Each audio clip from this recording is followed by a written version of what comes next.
folks, welcome to the Sloppy Boys, where we take a deep dive into the drinks that you love. I'm Jeff Dutton, along with Mike Hanford. Hello. And Tim Kalpakis. What is up?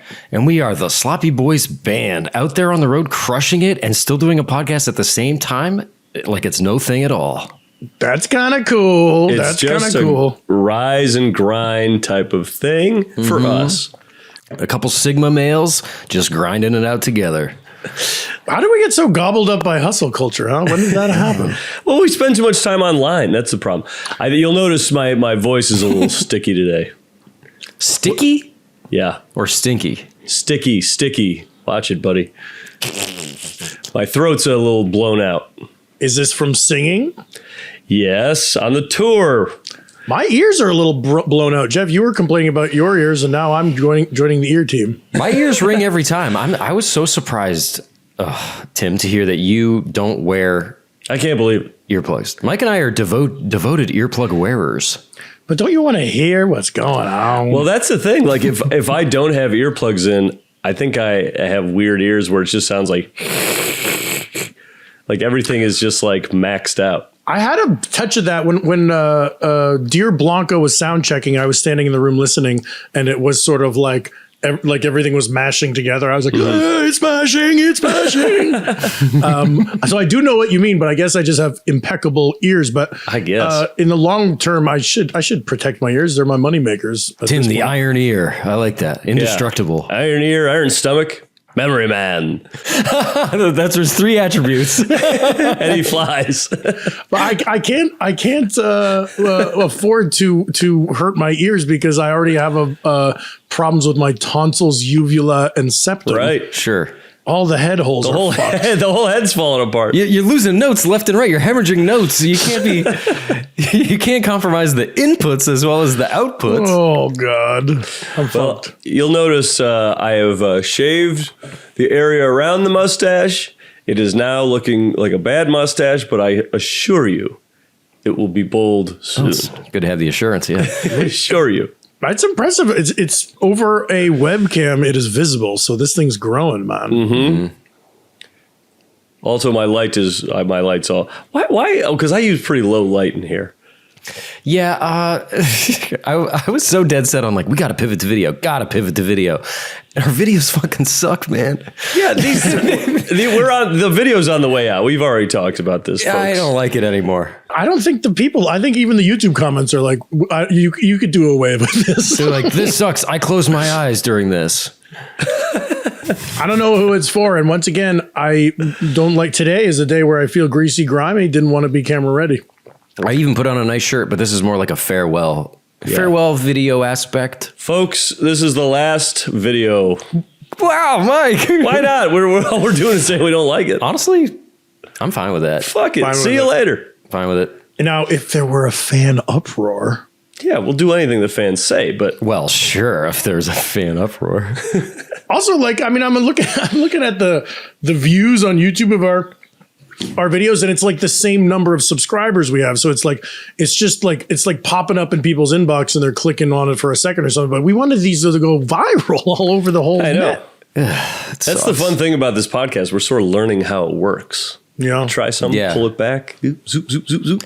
Yeah, it's nice to like try something for 6 months and then realize it was a waste of fucking time. We're like McDonald's. No, we gave it a whirl. We gave it a true whirl.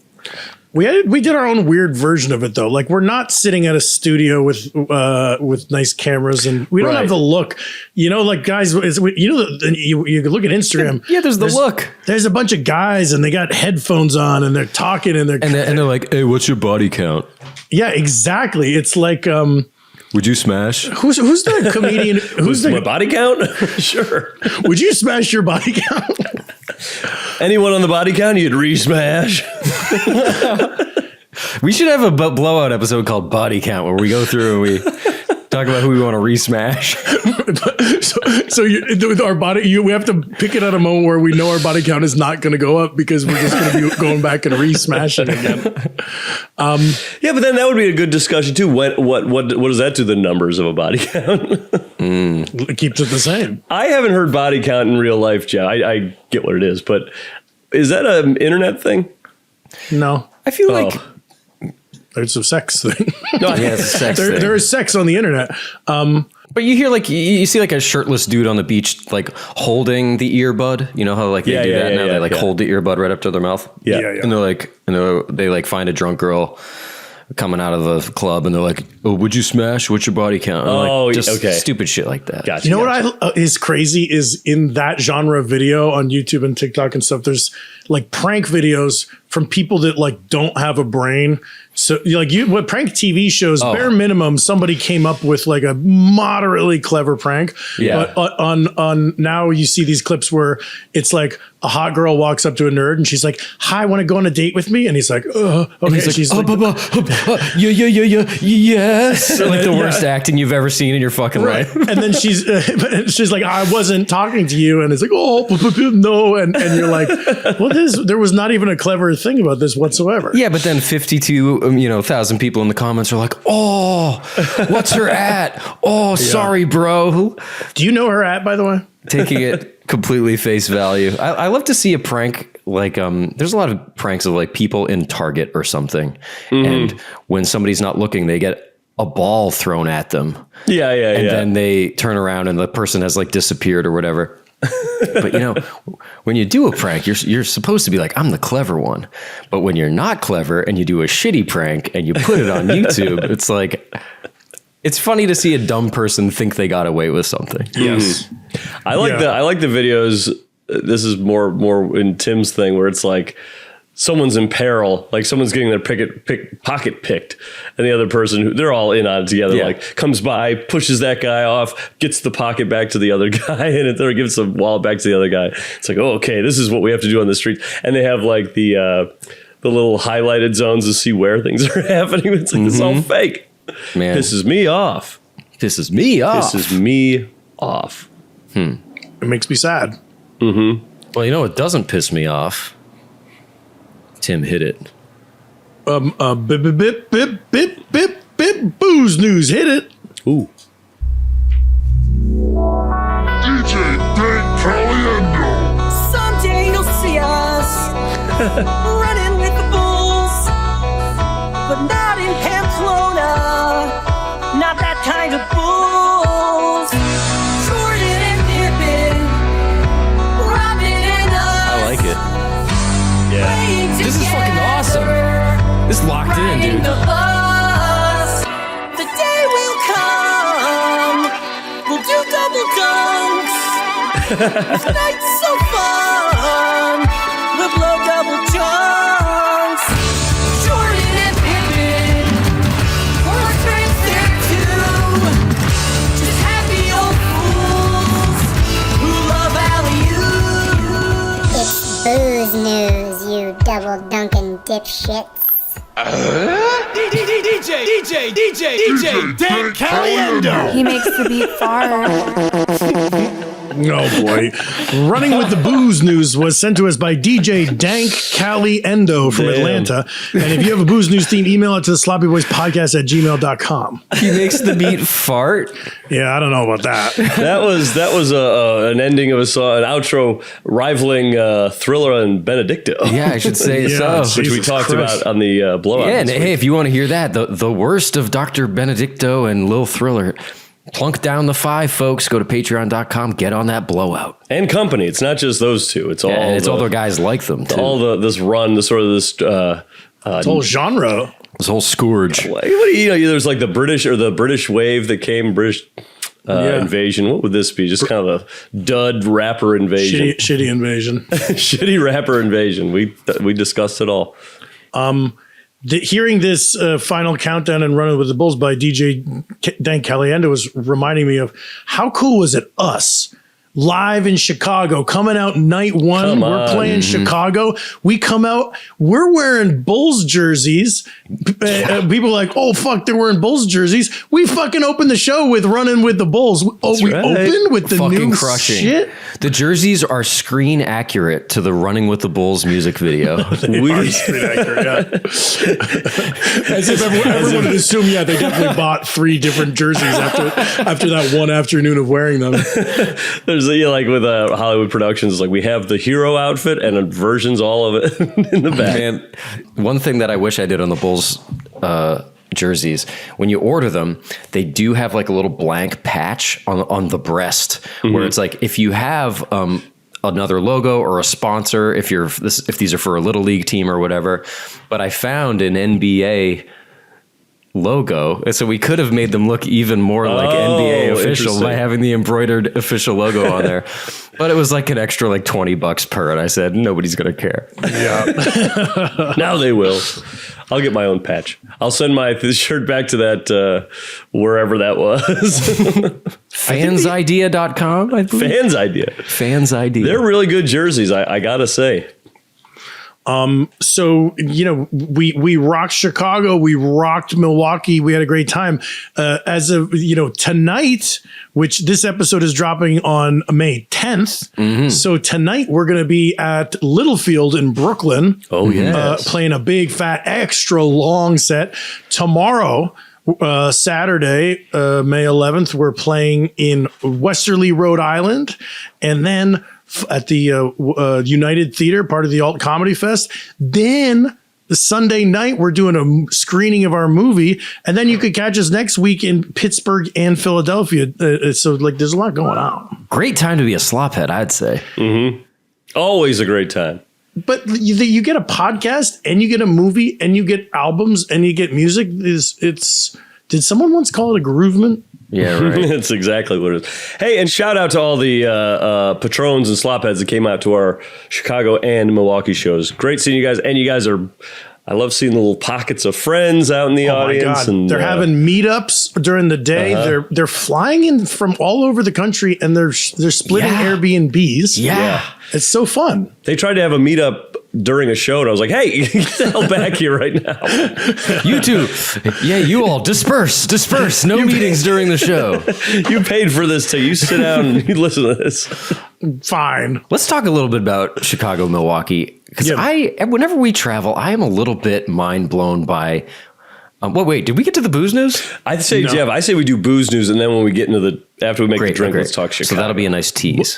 Because also the drink is a shot, so we're going to take a shot, and then it'll be hitting us while we talk about tour. And we can wax nostalgic. Okay, cool.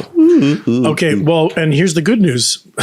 Today's booze news is one of your favorite things. It's quick bips, following up on stuff, bipping and all around on little bips that people have followed up on stories. Yeah. Number one, this was sent to me. I'm only getting to cover it now, but everyone was, Tim, did you see this? Did you see this? And it was good detective work.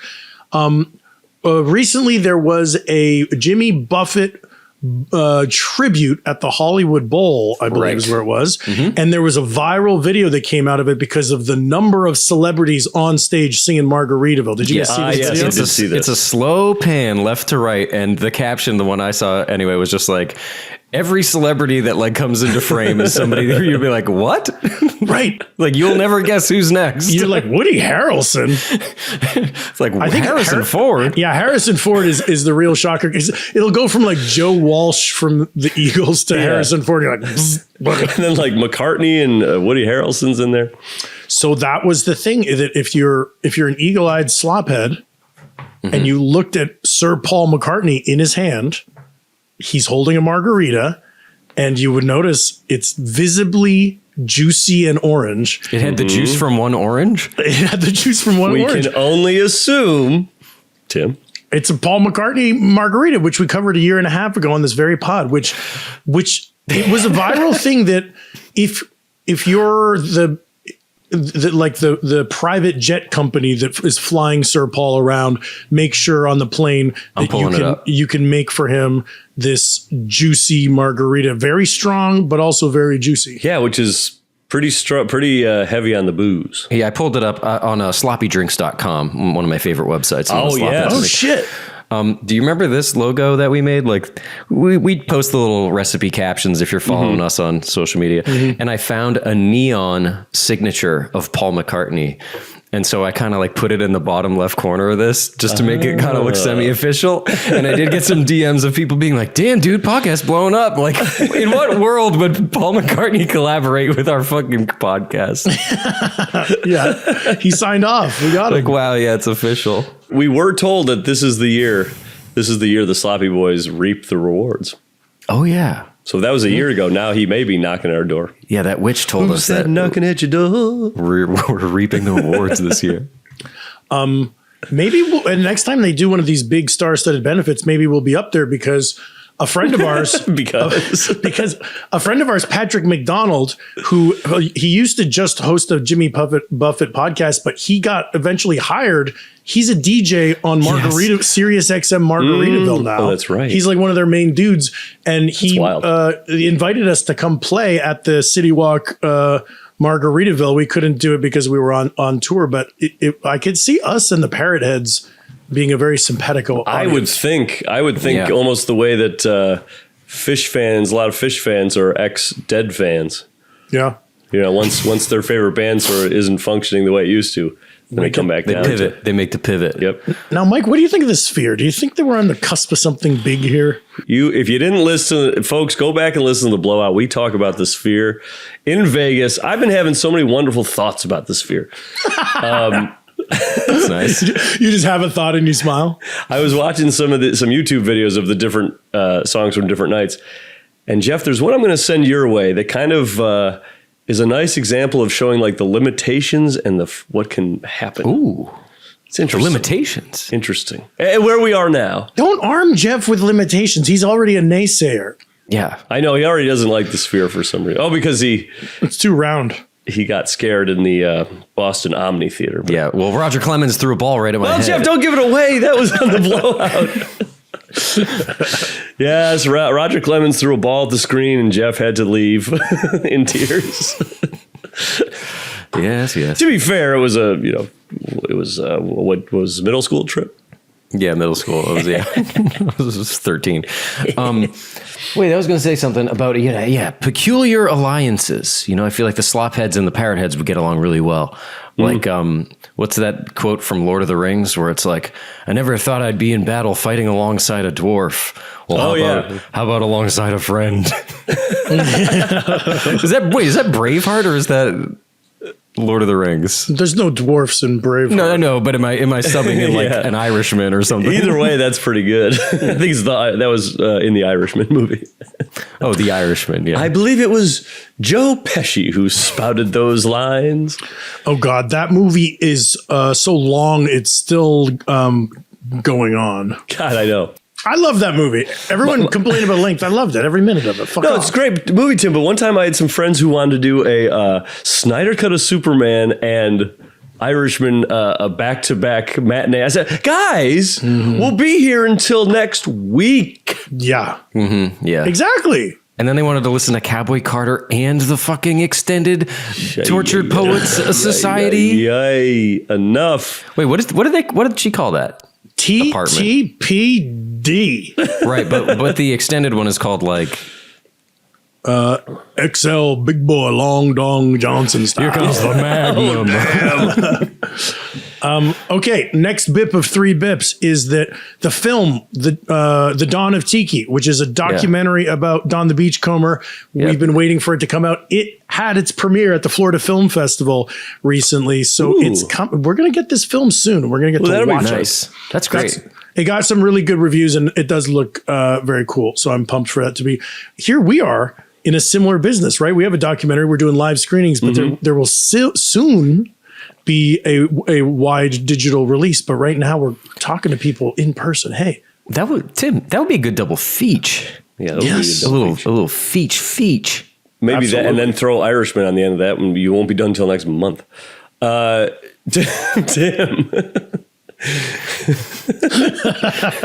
I was really hoping for a cheer after that. Well, it's just like the Sloppy Boys documentary, and then the Don the Beachcomber one because we like cocktails and we like tiki and stuff, and then the Irishman because it's long. Yeah, because we've just been talking about it so much. Yeah. Let me tell you this too. Don the Beachcomber, big cocktail maker guy. The Sloppy Boys are going to sit down with Dale DeGroff. Yeah, have dude. a chat with That's a him big and reveal. release that. King of the Cocktail. This is King huge. of the Cocktail, Dale DeGroff. Living legend, Dale DeGroff on the pod. When we deal. started this show, we had a lot of people being like, you'll never meet Dale DeGroff. Yeah. You guys couldn't even meet Giuseppe Gonzalez. He stopped responding, by the way. Remember, there was a brief moment where he and I were like DM buddies? Right, right. He was like, okay. He probably was like, "Ooh, let me check the profile of this guy. What the hell am I doing?" What is this guy's whole thing? This guy's sliding into my DMs at Tim Kalpakis. He probably saw just like your little like icon badge and was like, "Oh, I'm talking to Pedro Pascal. I'm gonna keep this going." And then he clicked, ooh, freak show, man. Fright night. Well, hey, look, the quick bips aren't that quick when we riff for like 15 Okay, here's the minutes third on and each final bip. Get a load of this. Boosh. Anyone watching on video on YouTube on our final video will see. Very exciting. My sister's book has finally dropped. It's called Out There, a camper cookbook.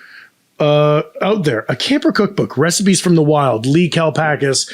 And the thing about this, guys, is that you open up and the inscription right there says, "For Jeff, Tim, Mom, and Dad for a lifetime of support and inspiration." That's Tim Kalpakis you're talking about. Yeah, but not Jeff Dutton, unfortunately. Right. Unfortunately, no, it's Jeffrey Kalpakis. But this is big ink for me because this is Simon and Schuster. This is at Barnes and Noble on the table. This is a big deal book. Nice. And I'd mentioned it before, but now that I'm holding my first hard copy in my hands, she had me help test some of the drink recipes, but I haven't had all of them. Oh, that's a nice little. Yeah. I was the test kitchen and I approved of them, and I just helped her like with some like how to list out some of the recipes. But for slopheads, listen to this. These are all batch cocktails that you make like a canteen cocktail for when you're camping. There's an Amaro sour spritz. Ooh. Jam drink, black currant spritz, passion fruit colada, hibiscus ginger gin fizz. Ooh, that black currant spritz sounds great. good. You just got to be Chambord, right? It sounds like a bramble ramble to me. Oh shit! Ultimate bramble ramble out in the woods in a camper. So Timmy, Lee sort of did like an off the grid thing, as I understand it, right? She was like, during COVID, she left Brooklyn and lived in a camper in the woods with her boyfriend, and then they built a house. And she was doing all this cooking, just posting on Instagram. They're like, hey, I made this one skillet thing over a fire or whatever, and got so much attention from. She had been a food stylist in Brooklyn, working for Thrillist and stuff. She got so much attention over Instagram. Then comes the lit agent. Then come the publisher. Bing, bang, boom. Damn. Now we got a new most famous Kalpakis, which is going to be a problem for me and my IMDb star. she's coming for the crown. Her first book. It's her first book of many, and I'm looking at the jam drink, and this sounds like it's white rum, stone fruit compote, and lemonade. What did we? Wasn't I on Booze News? There was a different. Remember the Madam Preserve, Madam. Yeah, it was Bon Madame, and it was like, hey, when you're done with your jam, don't rinse it out and recycle it. Put a little booze in there. Shake it up. Yeah. Hey, those drinks sound. You said go into a canteen. They could go nicely into the Sloppy Boys flasks people bought the merch tables at our shows. Yes. Yeah, pretty good. I'm excited for this book because Tim, you've been telling us about each step, and I really like just seeing the cover now. I really like that cover. It looks like an old timey cookbook, like I would see in like my mom's. Yeah, it's real. It's it doesn't beautiful. look like, and it feels, what's funny, like on the internet, I couldn't tell because it's on Amazon, but you're just looking at a JPEG that's like kind of blown out, but I'm holding it. It's like, this is like a beautiful book you put on your coffee table or your shelf of cookbooks and you say, look at that. Oh, let's see the author picture.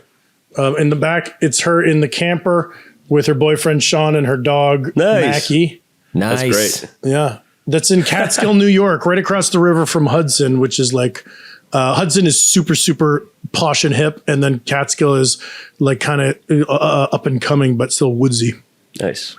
Well, she and Sean and I have plans to ski at some point. Now, are you going to do French fries or pizza when you're skiing? If I want to go fast, the French fries. No pizza. I'm on a low carb diet, let's say. Yeah, okay. You don't see a lot of pizza stands up there on the double black diamond. No. A lot of fries. They're lousy with fries up there. I think that's where you see a lot of them. People going, I ain't going down there.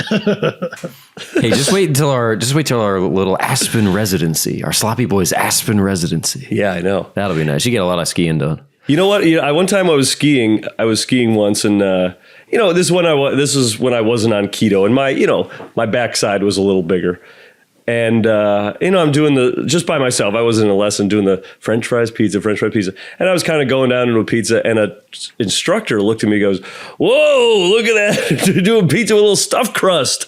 I said, my God. Jeez Louise. Pizza with a little stuffed crust. He's trying to plug Pizza Hut out on the slopes, too. Corporate shit. Yeah, corporate So shit. what? There was before the keto, Mike, there was an era where your butt was so big that you burned it on the heater in your bathroom because you couldn't get from the shower. Because that thing's, it's like driving an 18-wheeler, Tim. He's turning around this little Brooklyn apartment.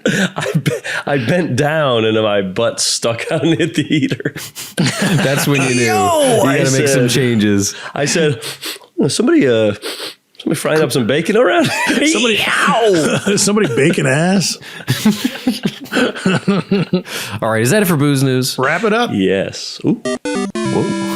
Okay. All right. Now, today we're talking about a shot that was brought to us by a fan in night 2 of Chicago, I want to say.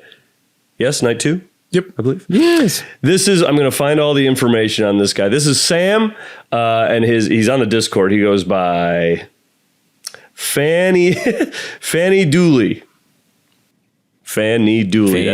I was trying to track him down, and I asked Dan Padley from the Discord. I was like, "Hey, what's that guy's name again?" And Dan Padley was like, "Well, he's Bad Liver Piss's brother." Well, Dan, I don't know the lineage of him. I'm not up on the fucking family tree here, man. He's doing his own Lord of the Rings lineage lore over there on the Discord. Oh, shout out to Dan Padley too, jumping up on stage with us and playing Yuppie Man in Milwaukee. Well, that was good. Hey, more to go ahead. We'll get into it. We want to talk about this. That's segment 2. Sorry. That's segment. But we're sitting there was saying hi to people and signing them some posters in the merch line. Sam comes up to us. You guys want a shot? It's called the Ferrari. We say, all right, what is this? He says it's Fernet and Campari. Wow. And I'm going to tell you the ingredients right now, equal parts both. All right, put that in a shot glass and drink it up. Beautiful. It's an easy one. I'll give you the exact measurements. But yes, this is a drink that I couldn't find anything exactly when it came out, but these Fernets and Camparis were getting big in like the 90s, 2000s in San Francisco. So I'm assuming this isn't too late past that. I'm assuming it wasn't too late past that. Good podcasting. That's some good podcasting. The podcast is good as the research is what's lacking. I always forget about this San Francisco connection because I always think of Fernet as a kitchen staff drink. Right. But then it also, it got big in America because it started in San Francisco. But let's just say it, Tim. You go ahead. You're going to say it, right? I was going to say we were at a dive bar in Chicago and we roll up. Hey, it's a record scratch moment because we roll in with a Pequod's pizza and we're like, and they didn't really like it. But I ordered a Fernet Rocks and Jeff ordered a Fernet and Coke. And then a barfly next to us was like, "Hey, are you guys from Chicago?" I'm not. I said, "You, sir, are from Chicago." He said, "I know." He said, "Are you from San Francisco?" And we were like, "No, L.A." And we didn't put it together in the moment. I thought he was hitting us with like a West Coast, like, you think you just bring your pizzas around here? This is right. It's like, this isn't your living room, bud. Yeah. Well, I think there was a little bit of that, like, ain't from around here, are you? But then I softened him, did I not? You did. You rizzed him up. And that's the thing. His intention wasn't to be surly. Tim? It turned out that he was born and raised in Chicago, was back in Chicago, but had lived in San Francisco for 5 years. Mm-hmm. So when he heard Fernet, he just assumed we're from San Francisco. And then I talked to the guy for an hour and we talked about bars we like in San Francisco, and he's the love of my life. Well, the articles I read about the Ferrari shot started to mention, when we're talking about the Fernet Branca, the bartender's handshake. Where it's like, if you order that, they might go, "Oh, are you a bartender? That one's for free. That one's for free." But I think it's not just Fernet. My understanding from what I read is just kind of like any type of stinky little shot or a funny shot is a good one. This is one I hadn't heard before. A miniature daiquiri is a snackery in the bar world. I have heard that. I thought that was kind of cool. So we got Fernet made in the. Let me get these dates right. Campari. invented by a guy named Gaspare Campari, invented in 1860. Then you got Fernet Branca, also named after the inventor, Benedetto Branca, both in Milan. Benedicto. Oh my God. No. I got Benedicto on the brain. Bernardino Branca. Both made in Milan. Isn't that funny? 1845 for the Isn't that fun? For the Fernet Branca. Mix them together, and we're going to shoot them down because it's a Ferrari. It's going to go fast. Shoot them. I heard. I mean, we shot them down on the day we discovered This is them. what we can talk about, yeah. But then, I read a lot about it saying like this is also a nice pungent slow sipper. Could be. Put a big cube in that, put it in rocks glass, that's going to be good. Equal parts. Yeah, and I saw some recipes where you double the amount because the shot is like 3/4 of an ounce. But if you double that and then you shake it and you serve it up, it's a good cocktail. Yeah. Now I want to tell you guys about a show. Let's make these and get to it. I want to tell you about another drink that I found while looking for this. Okay, that'll be fun. But how do you guys want to do this? I'm thinking just my stuff's been in the fridge. Nothing. None of the recipes said to freeze it or anything or to cool it. But yeah, I want it. It's hot here. I want it cool. Why don't we go away and then come back and we do a live pour? Is it simple enough we could do a live pour? I think if you want equal parts, that's all you got to do. All right, folks. Now, Jeff, are you doing the cocktail or the shot? I think I'm going to do... The episode's the shot, so... I'll do a shot and then I'll sit and sip. Thank you, because I have been tisk lambasted down to a nub for stuff like that before. Well, this is good. I can learn from your mistakes. All right, folks. We'll be right back. We're going to gather our ingredients, and when we come back, a live pour. Hell yeah.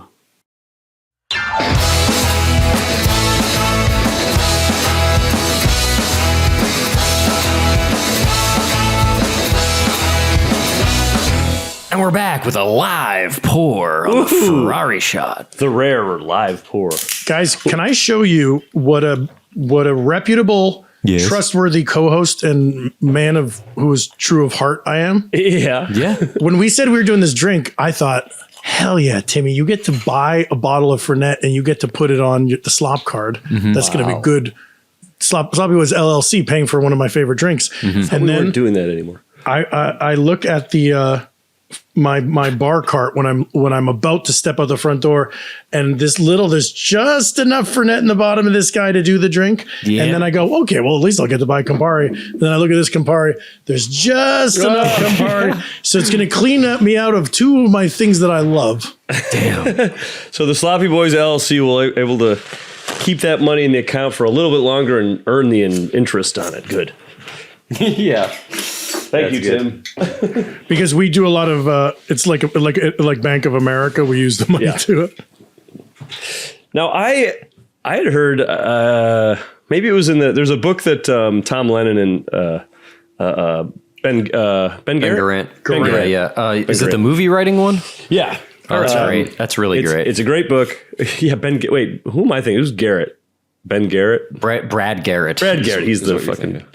Anyway. It's called How to Write Movies for Fun and Profit. Yeah, it's something like that. Yeah. Or like How to Make Millions and writing movies. Yeah. Anyway, they're talking about how like writers tend to write screenplays or features tend to get paid a lot later because the companies can keep that money in their accounts to make money. I think that's the book he was talking about. Interesting. I think just in general, that's why people get paid so late a lot of time. Ooh, I made a kind of a towering shot. I know. I made a little guy because I assume we're going to have some more of this. I was happy to get to use my jigger that is a 3/4 ounce. So this shot, it totals 1.5 ounces, but look how big that is. Yeah.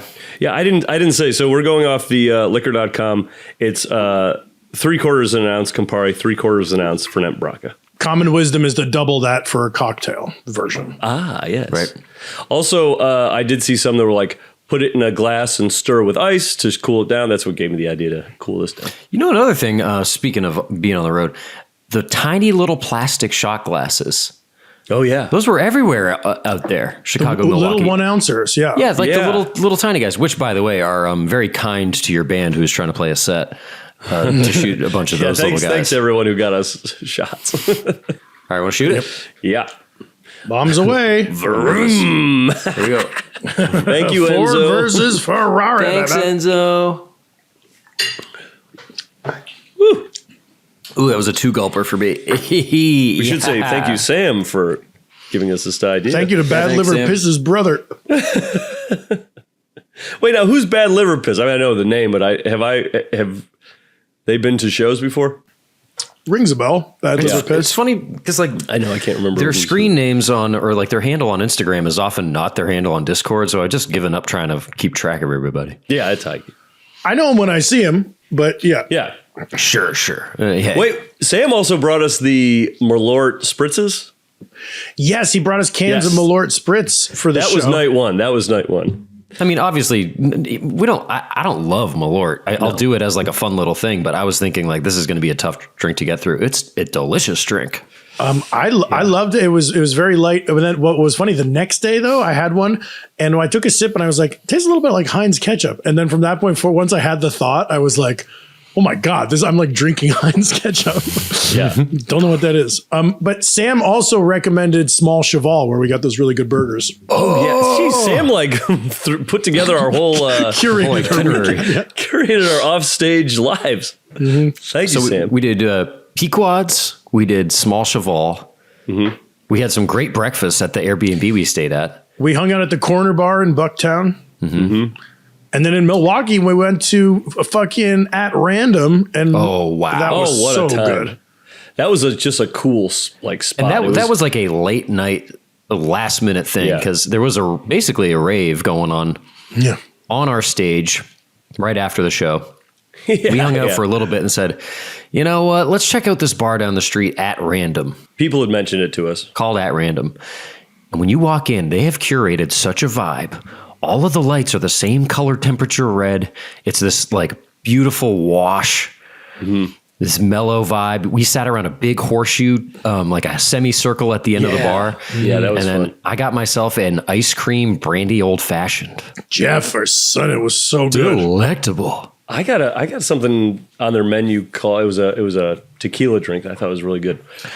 A couple of the dudes got last words. That's a big Midwest Ooh. thing. And me, I had my first ever brandy old fashioned press, which is a brandy yeah, old what's fashioned press? sweet, which with 7-Up or Sprite. But then it's watered down with a little bit of seltzer, makes the whole thing a little brighter, lighter. Should that be the next one we do for Thanksgiving? Yes, Michael, that's a Ooh, great good idea. pick. But man, this place really excelled. They had page after page of ice cream cocktails. That's Yeah. like their thing there. Yeah. It was funny because like in the menu, if I remember correctly, it was like a bunch of ice cream things, and then it's like, where aren't there drinks here? Yeah, page after page. Yeah. Page after page, chapter after chapter. Book guy, IFC It's what I'm 2015. after. What's the next line? Something I'm. I was what I'm after. Oh my, don't know why. that, yeah. I'm a book dude and I'm in the mood. You know what's funny though? I was drunk at Random and then You were? me? I think we were all fucking shithouse. I was like, I'm going to do my little move of quietly ordering some pizzas to the apartment when we get back. And so the only thing open was Topper's Pizza, which is kind of like almost like a Domino's pizza type chain, but it had all these Midwest. It had like Wisconsin cheddar pie or a cheese curd pie, and then it had. I was like trying to be covert and I was looking, I was like, okay, I'm going to get one hand tossed, one classic thin crust. Then I'm going to get one tall pie. And I thought it was going to be so dynamic. And then we got back there and it was just like pretty much 3 identical pizzas that tasted like Domino's. That was. No, they tasted better They than were awesome. Domino's. And those crusts were humongous. big old chunk of crust. But they were good. They were kind of like light too. Crust you got to work on. And some guys, they passed out with crust in their lap. Yeah. Crust in the lap. All we are is crust in the lap. I was able to find myself a bed, but we had a few guys who went down. Man, imagine waking up 3 p.m., 3 a.m. 3 a.m. 3 a.m., you're on the couch. Your boys didn't find you a bed. You got a paper plate with 3 crusts on it and a full cocktail by your side. Without What a- lack of trying, though, we tried to get those boys to bed. They wouldn't budge, folks. Here's something I gotta say. There was this theory. Hey, let's put the snorers together, so the snorers have to deal with each other. So I shared a room. I shared a bunk bed with Clay, the trumpet player from Deer Blanca. Queen size bunk bunk bed. Yeah, it was they like should, an they adult should call bunk them bed. drunk beds. That's really. good. So that when I walked through, I passed through your bedroom. You guys were sharing the bottom bunk of the bunk bed, and I was like, "This looked like a fucking snuff film," because I had this. It was dark, and I had the flashlight from my phone on, and I saw you guys both in your underwear in bed. It looks seedy. It looks like the criminal video from Fiona Apple. Above the blankets, just like Yeah, that was it. You weren't under the blankets. it was too hot. It was too hot. Anyway, I shared the bunk bed and the other room with another snorer. He falls asleep. He's sawing logs, and I didn't find it unpleasant. It was loud, but I realized I listen to 10-hour box fan on Spotify when I go to bed, and I like a little bit of white noise. So it was kind of a good thing we put the snorers together because I didn't give a flying fuck. I you go. slept right through it. Wait, oh shoot, something about snoring. Damn, I just forgot. Oh, the shot just hit me right now in 1 second. Boosh. Yep. Me too. I was just trying to remember something good. Did you guys about eat lunch? Sleep. A light salad. I had a great. No, did I have lunch? No, I Great lunch. I had a great lunch. Did I have lunch? I had a great lunch. It may not have happened today, but I've had great lunches in the past. I had 2 black and white cookies for breakfast and then no lunch. Ooh, Timothy, you can't be doing shots after that. I know. And now you want to go out on the town? I'm feeling the zing pang pang. Out on the town. We're burying the lead on this episode. What today is?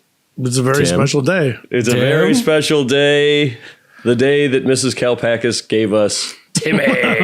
Don't forget about Mr. Kalpakis. Was he not involved? He had a little something to do with it too. He did Mike. his part at the beginning, and then I stepped out. And now we got that cat man. He took off and no one has heard from him since.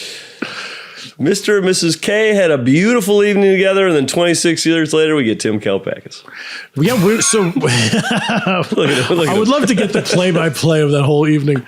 Not me. I just like to leave it as a magical night. You know what's funny is I actually do know. My mom very casually mentioned one time we were at the Winona Lodge, which is like a lake, like a hotel on a lake upstate New York. And my mom was like, Tim, you were conceived here. And I was like, oh, hey, It's that's funny, man. on. Have you've seen that vintage light that I have, that floor to ceiling sort of tension pole light that I have? It's like a mid-century little, it's like brass. It's got this like beautiful green glass globes coming off it. That was in my grandparents' basement. And for a short time before I was born, both my parents were staying down in that basement bedroom while they were like building the house or whatever. Mm-hmm. And so my dad, he brought out. They were like, "Do you want this lamp? Do you want?" He brought out his dick. He presented it to my mom. He brought it out. He brought it out of his underwear. Brought it up in conversation. Like, you know how your parents are like, "Do you want this thing from your grandma?" And you're like, "Yeah, if I have room for it."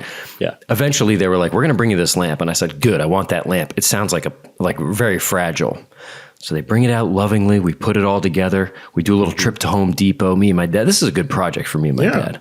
We're both handy boys. Mm-hmm. We put it up. It looks great. Connecting on a caveman level. Yeah. Are you guys? What are you listening to? Counting Crows, Savage Garden. What's on the boombox? We're listening to my mom go, "You're not doing it right." And then no, she does not like that. And then we finally we put it all together and it turns on. And I was like, "Wow, I remember that lamp from Grandma's basement, and here it is. Isn't that crazy?" And my dad goes, "Yeah, you were conceived in that basement." Basement. I was conceived in a penthouse, baby. Tell that story. But here's the thing. I don't feel weirded out by that. I feel a strong kinship towards this lamp. This lamp saw me get fucking... Yeah, the lamp. Sure. Yeah, the lamp. Sure. The lamp saw the whole thing. Saw it all go down. You guys have those nice stories. My parents, I've asked them about my conception. My mom just said, "Let's just say we were close to calling you 10-pump Hanford."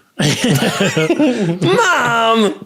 Let's just say your father was cranking off and I caught him, and then next thing you know, whoops. Oh, Mom, let's just not say. Why do you do that? That was Let's just say. I don't want to say. My mom's thing took a turn too, because I was like, "Oh, the Winona Lodge, that's a beautiful place." And she was like, "Yeah," and we were getting into some real kinky BDSM shit. I said, "Mom, We actually had to pull you up off the floor.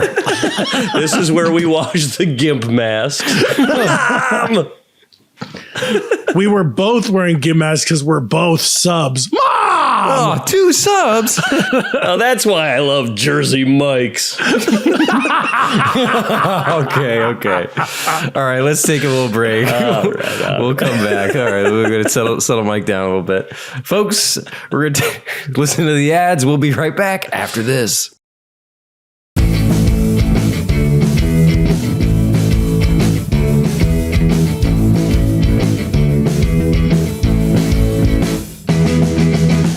And we're back. Ferrari round 2. Wing, wing. I'm going to do, now Jeff, you're going to make what are you doing over there? I am right now just making a cocktail version. I got 1 big cube in an old-fashioned glass. I don't want a big one. I'm probably going to do like an ounce of each. Yeah.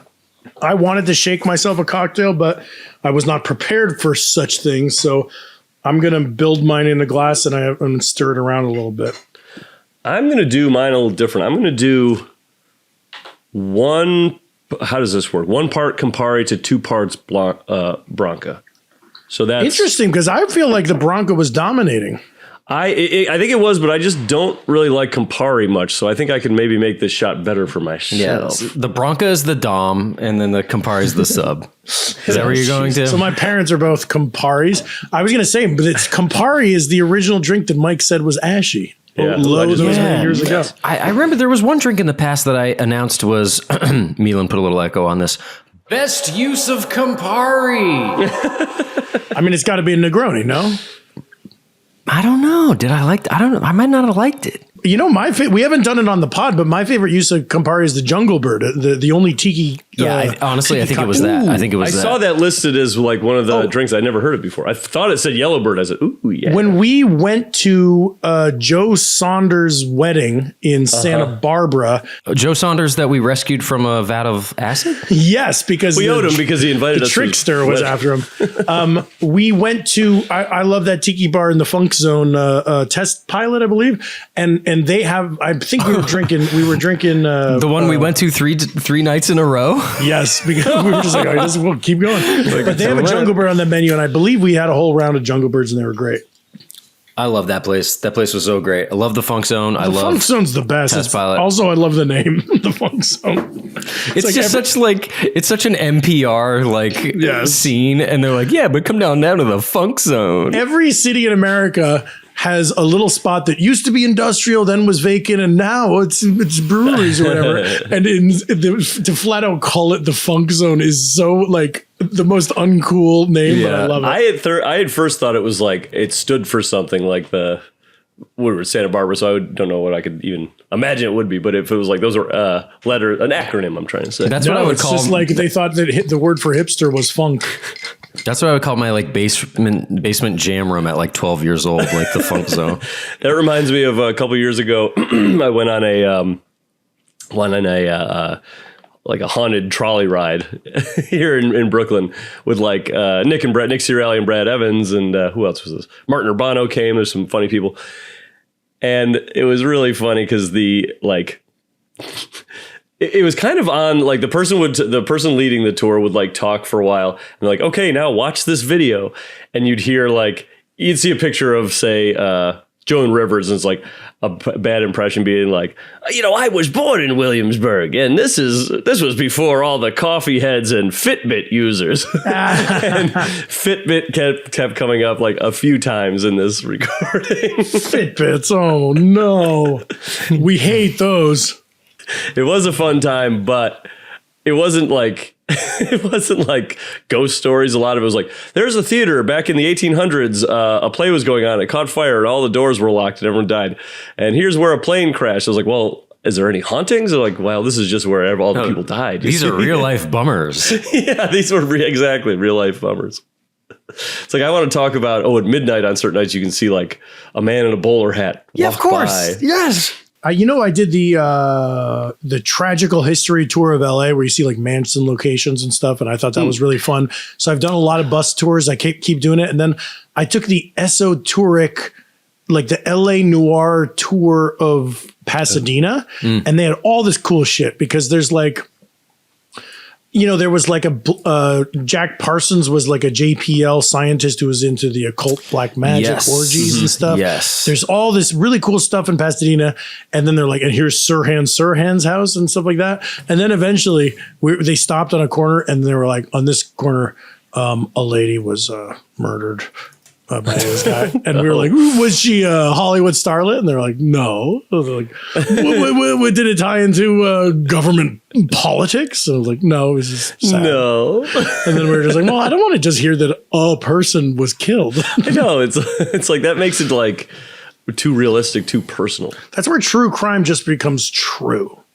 Yes, true. That's true. While I was stirring my Ferrari rocks, I looked up the Winona Lodge where I was conceived, and it's on Lake Saranac, home of the beer, which is probably why I'm such a booze hound. But it's not spelled Winona like you would think. It's Wenonoah, like the Native American. Oh, Winona. Iroquois, Winona. So any not upstate Winona New York- Ryder. No, I wish. Or Winona Judd. But any slopheads up in the Saranac area, go hang around the Winona Lodge and know that a guy who's pretty much your boy at this point was conceived there. It's pretty much conceived there. At this point. Nasty stuff, my man. Okay, I'm sipping. It being cold is definitely different, huh? Better, of course, way better. Better. I wish it was colder. I wish I did more than just one big cube. I did a bunch of cubes and spun them, and it's great. I think maraschino cherry juice would be good in this. Ooh, Mike, you might be right about that. I think so. It's sort of got that blood red. Look at that. Oh yeah, sort of like a Ferrari Testarossa. Yeah. I'm still not tasting the Campari. I'm tasting the Fernet, but I am getting on the back end. I'm getting the bitterness from the Campari. I don't love the bitterness. This thing that I did is basically just Fernet forward. I think I do need a little more Fernet. I think this needs to be topped with soda. Yeah. In fact, you guys keep talking. I'm gonna go grab soda. I just did another little splash of Fernet because that's my preferred out of the two. That's my favorite tomorrow. Between the two, it's funny that they all kind of get lumped in as being amaris. But, Yes. but they're quite different. Now, Jeff, I think that's pronounced because I read this. I had to go back over this sentence a few times. It was like amari. They're both amari, right? They're both amari. I said amaris like a dumbass. Right, and you wouldn't because I would have said amaros. Yeah, amaros. But it's like two amaros are amari. Two amaros are amari. Interesting. Hey, look at me with this tiny little Schweppes can. Isn't that great? Hey, guy looks like a huge giant. I wish I was a Mario brother named Luigi. Now, why Luigi and not Mario? This is interesting. Well, Luigi's tall. You see? When he jumps, he goes. Yeah, and he can do that little thing. And also, you guys, you don't know what you have. Yeah, Till it's gone. You're 6 feet, each of you. Are you Mike's not? 5'11" and a half. 5'11", and I'm very close to. Well, I look up to the both of you. I'm down here at old 5'10". On my best day, 5'10". You're doing great. So I wish I had that height. I was always waiting for that college growth spurt, that second puberty. That second puberty, they always say would happen. I'm looking up. What's the average men's height? What do we think it is? I'm going to say 5'9". 5'10" on the money. It's I would say 5'9". 5'10". Whoa, 5'9", okay. I meant 5'10", but maybe a little. Oh, this is in America. Globally, 5'7" and a half. Wow. Jeff, you're tall. You're officially tall. Damn. We have a friend, our friend Carl, who very tall guy, I want to say 6'5", 6'4". Carl Tart? Yeah. No. Carl Filer. Carl Filer, yeah. Producer Carl Filer. He his wife is Japanese and he's been to Japan before, and he said it was just like he was everyone looking at him like, whoa, this guy is huge. It's a Godzilla situation. They think, the term they use is kaiju over there for a guy like him. Really? What's kaiju? It's like a monster. It's like Godzilla's like a kaiju. But like he really was like ducking into places, and it was like, wow, this is made for a That's Of so course. funny. smaller person. He turns around and his big tail knocks over glasses. Yeah. But he was like, I was a celebrity then. The only time I really felt that was, you ever been in a Mazda Miata? No. But I know what you mean. My friend Gloria in high school drove a Mazda Miata, and when I sat in it, just my whole body was hanging out. It fit me like a pair of pants, and then the whole top half of my body was flopping. It's a really small car. It's like a Hot Wheels. It's like when you get like the Muppets or Fraggle toys from McDonald's, and they're like half their body's sticking out of a radish that's a car. This is the way to go with soda, guys. On the rocks with soda. Now I'm tasting these delicious amari and not slugging them down. They're cold and they're drinkable. Yeah, cold's the way to go. I added a little more Fernet, but I'm not going to tell you to do that. I'm going to tell you to do what you like. Maybe you like a little more Campari. That suit it to taste. Is this much liquor? This is 24% alcohol in the Campari, and I'm going to say Fernet's not big, right?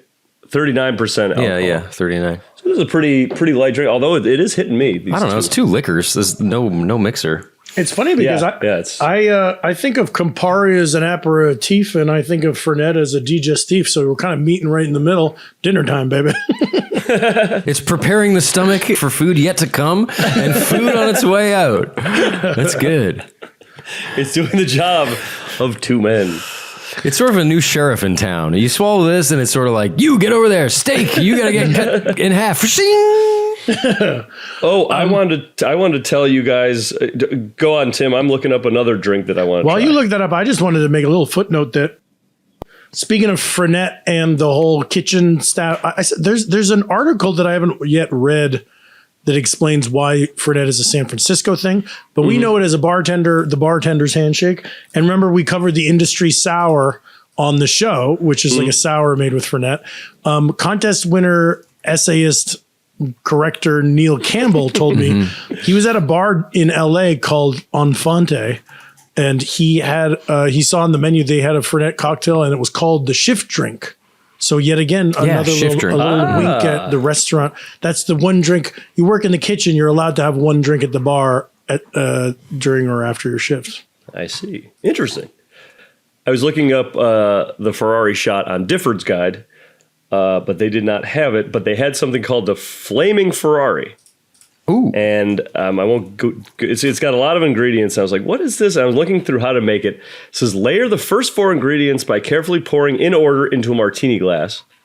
In 2 shot glasses, pour the remaining 2 ingredients separately. I'm just not going to go through the ingredients. It's just a bunch of stuff. Ignite contents in martini glass. Give 2 long straws to the drinker and instruct them to drink the contents of the martini glass in one go. As they do, slowly pour the contents of the 2 shot glasses into the flaming martini glass. So I read that. I was like, what is this? So if you look it up on TikTok or something, it's like a martini glass with levels on it, liquor levels.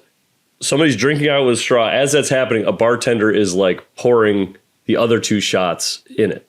Wow. So you're sucking up one as 2 or so I don't know what's going on, but that would be a fun one. I like that though. I like a little pageantry. Yeah. Something a little different. Yeah. It's it's funny. The garnish was, this is what got me to keep reading. Assistant to help the drinker consume the concoction. So that's who helps pour the thing. Although I think you could hold a straw in your mouth and anyway. But that would be a good one to do live. We'll do it live. At a bar. Fuck it, we'll do it live. Now I'd like to bring us right back around to our final thoughts on the Ferrari. Tim, why don't you kick us off? I love this, and as predicted, I like it more as a cocktail than a shot. Shots are fun. You know what, guys? Shots, right? They're weird. We still have to do the green tea shot, Gen Z phenomenon. But so remind me what's in that again, because it's not green tea. It's a whole bunch of stuff and Sprite. He had one in Milwaukee. It was peach good. Schnapps and perhaps. Hey, we've never had any Midori drinks on the show. That'll be fun.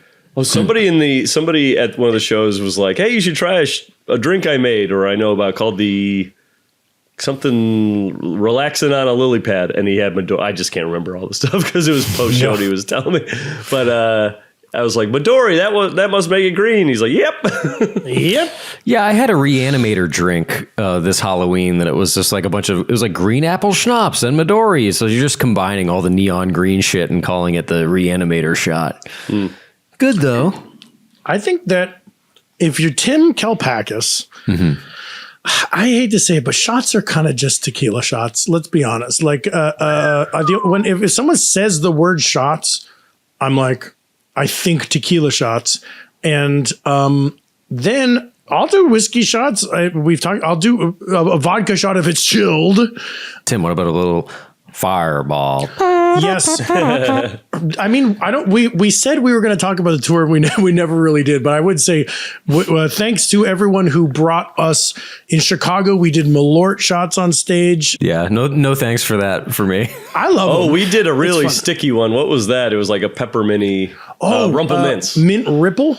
Oh, they missed me with that one. Thank God. Oh, Mint Ripple, is that what it's called? I said like Rumple that. Mints. Is that something? I think I like the Rumple sweet Mints is shit something. I mean, when we're on stage, especially, and I'm like, thank God you brought up something a little wimpy when it's sweet stuff. Well, that's why Fireball's the best. I like Fireball on stage. But Fireball's 80 proof. It's deceptive. No, it's 66.6, is it not? No, that's the gas station version, no?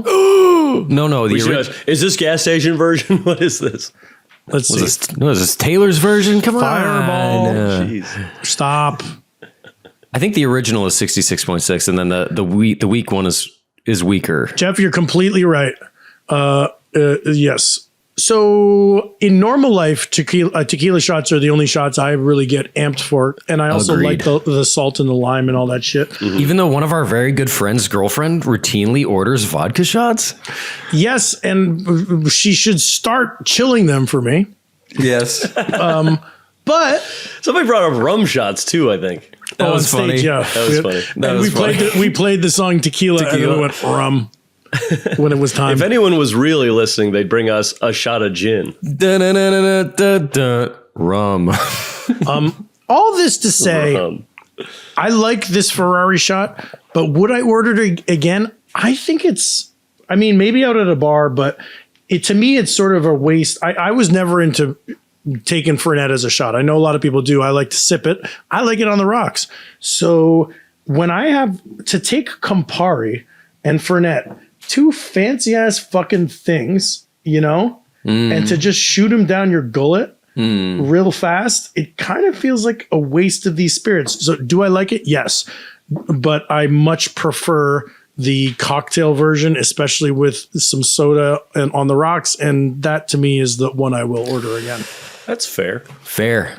Michael, your thoughts, submit them. This is an order again for me, and I like it as a shot because it's like a lot of time when you do a shot, it's kind of the communal like, oh, we took a shot of tequila, and everyone's face is going, ooh, that was bad. With this, you kind of get the same vibe. It's like, this isn't the most popular ingredient. These aren't the most popular ingredients for a lot of people. And you take a shot. It's like, ooh, what was that? It's like, it's Fernet. Oh my God. It's a fun community builder. That is good. And also with a shot, you can get on with your day. That's Get right. your shot. Then you go pick up the kids from school. You go I will say, though, to the market. True that these things, and I froze my shot glass too. It was better cold. The second one, which Sure. is a little warmer, and that was great. As I always. didn't put the liquor in the freezer though, because I figured with such low ABVs, it might might expand and crack Oh, man.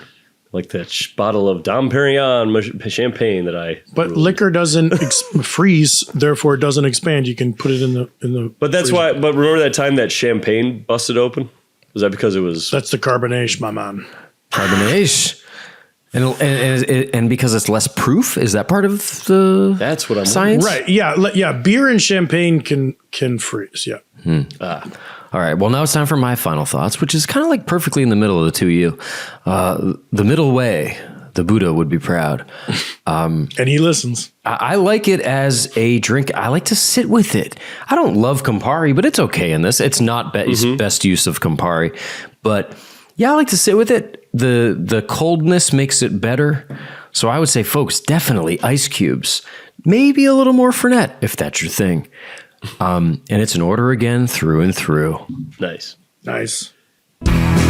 That's our show. Follow us on social media at The Sloppy Boys, where we release these recipes ahead of time. And if you can't get enough boys, go to patreon.com/The Sloppy Boys. It's so easy to plunk down the $5. And then you can laugh and laugh twice as often all week long. Oh, you want to laugh, folks? It's nice with all that's going on in the world today. The election coming up. Just laugh with us, folks. We love when you do. Folks, and come out to see us live. And hey, bring a friend if you bring a friend if you. If you've been on the fence about seeing a live show, Do it. These have been super fun shows. Any slophead will tell you they've been fun. It's a little bit it's getting weird how good these shows are. I'm a modest man. Yeah. We're a very fun band to see. And I felt like on this tour, we've had people coming up to us and kind of, they're like, no, you don't, this was so fun. You don't know. And I'm like, I know. I'm the one up there. I was there, motherfucker. And then also, it was so nice. The amount of people who came up to us and were just like, I didn't know what this was. And I had a fucking blast.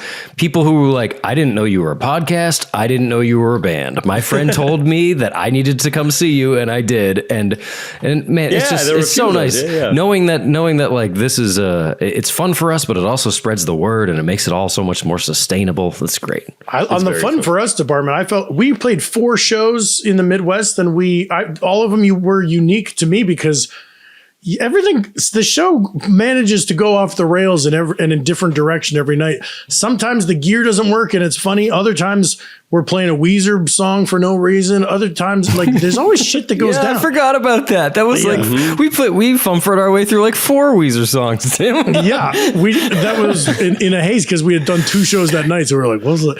I like a lady in the audience said, "Say it ain't so," and I was like, "Are she requesting this song?" Right. Well, I think it was like we were trying to figure out a problem with Mike's bass, and then so you and I were like vamping on Weezer songs or something. I forget. Yeah.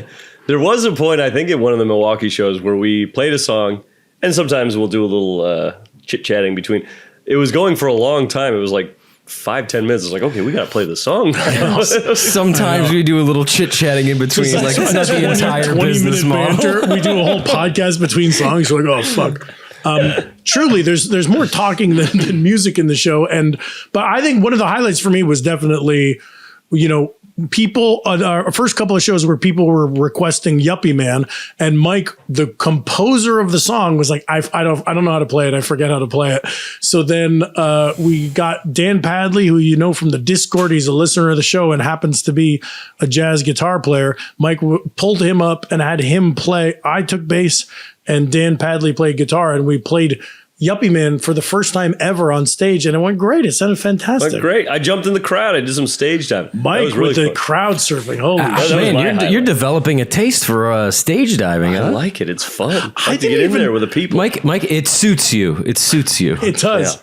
Yeah. I like also how you're very combative. Like in Milwaukee, you're like, this song might be the one where I fucking stage dive. And you know what? I'm going to cannonball on you motherfuckers. But in Chicago, you were crowd surfing, and I didn't see it until some Instagram videos later that as people were passing you around, you spit a geyser of a sprayed beer up into the air. Expertly. Well, did you hear me? Right before I jumped in, I said, "Here comes the whale boy."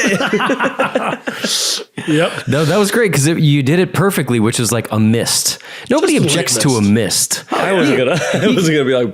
You get a little beer mist on you. You go, it's fine. It was in his mouth, but it's to me, it felt like a celebration, some closure post-COVID. That here we are in a dive bar, breathing each other's breath, and now the singer of the band just spit beer on me. Now we're misting. Oh man! All right, but the shows are fun, other than getting misted. Yeah, folks, come on out. We love to see you live. Get misted. We love to see you live. So immediately, this weekend, New York and Rhode Island. Next weekend, Pittsburgh, Philadelphia. Check our socials and buy tickets. Come on out. See the movie. Meet us. We're going to be doing Q&As of the movie. We're going to be playing shows. You got to be there. You got to be there. Bye, folks. Bye.